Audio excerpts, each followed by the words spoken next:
22,000 కోట్లు ఇచ్చారు. అయితే వీళ్ళు ఫెయిల్ అయింది ఎక్కడంటే 2 లక్షల పైన ఉన్నది చూసారా. 2 లక్షల పైన ఉన్నప్పుడు వీళ్ళు ఏం చేయాల్సింది, ఆ 2 లక్షల పైన ఉన్నదాన్ని 2 లక్షల వరకైనా అంత ప్రమోట్ చేయాలి. వీళ్ళు 2 లక్షల పైన అప్పదు కాబట్టి వీళ్ళు ఉన్నాళ్ళు లెక్కని వాళ్ళు పక్కన పెట్టారు. అది ఫెయిల్. రెండోది, ఈ 2 లక్షల లోపు ఇచ్చే వాళ్ళు కూడా కొంత మిగిలి ఉన్నారు.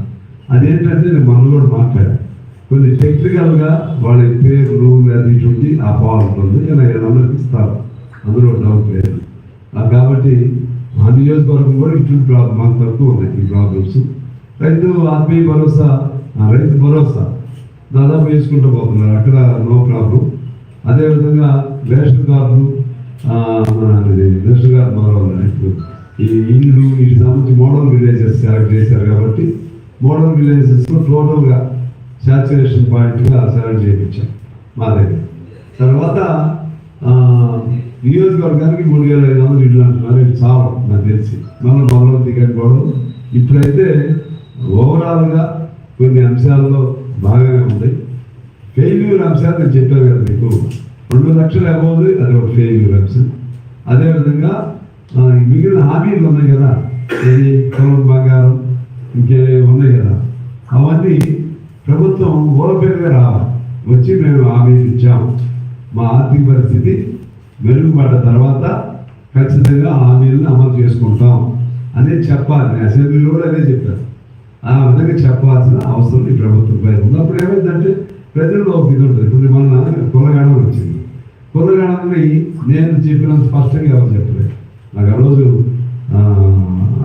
నాట్ ఫీలింగ్ కాదు, అయినా కూడా ఏమని చెప్పాను నేను, లెక్కలు పెట్టారు మీరు, ఇప్పుడేంటి what next, what you're going to do. So after producing your report in the house later what will be your course of action అని అడిగాను. అడిగి మరి మీరు 42 మందికి 42% రిజర్వేషన్ అన్నా అప్పుడు కామారెడ్డిలో, ఇప్పుడు మీరు చేయలేరు. ఎందుకు చేయలేరు అంటే అక్కడ 50% మీద there is a cap on 50%. We cannot cross 50% reservations as per Supreme Court ruling judgment. చేయలేనప్పుడు మీరు చెప్పాలి. అప్పుడు ఎందుకు చెప్పారన్నా అప్పుడు ఎన్నికల్లో చెప్పారు. ఇప్పుడు మీరు ఏం చేయగలుగుతారు? 42 బీసీలకి, 18% ఎస్సీలకి, మీరు 10% నీళ్లు, 25% మన అందులో మన ఇది ఎకనామికల్లీ వీక్వర్డ్ సెక్షన్ ఉంది కదా, ఈడబ్ల్యూఎస్, వాళ్ళకి కొంత ఎన్ని కలిసి ఎక్కడ చేయగలుగుతారు వీళ్ళు, అది సాధ్యం కాదు. అందువల్ల ఒకటే మార్గం ఏంటంటే ఫైట్ చేయాలి, సుప్రీంకోర్టు దగ్గరికి వెళ్ళాలి, లీగల్ ఫైట్ చేసి దానికి ఉన్నటువంటి సీలింగ్ ఉందే, సీలింగ్ నుంచి తీసేస్తే కొంత అది ఉపయోగం జరుగుతుంది. అర్థం కాదు, కొన్ని మంచి జరుగుతుంది, కొన్ని ఏమో చెప్పింది చేయలేకపోతున్నారు. చెప్పింది చేయలేకపోతున్నందుకు వాళ్ళు ఏం చేయాలంటే మాట్లాడాలి ఫ్రీగా. ఒకటి మాత్రం నా రిమార్క్ ఇప్పుడు చెప్తా మీకు. ఒకటి, అది అధికారులు కానీ మంత్రులు కానీ ఎక్కువ మంది ప్రజాప్రతినిధులు కూడా వాళ్ళ ఫోన్ కాల్స్ కూడా స్పందించట్లేదు. ఇది రిమార్క్ ఫ్రమ్ మై సైడ్.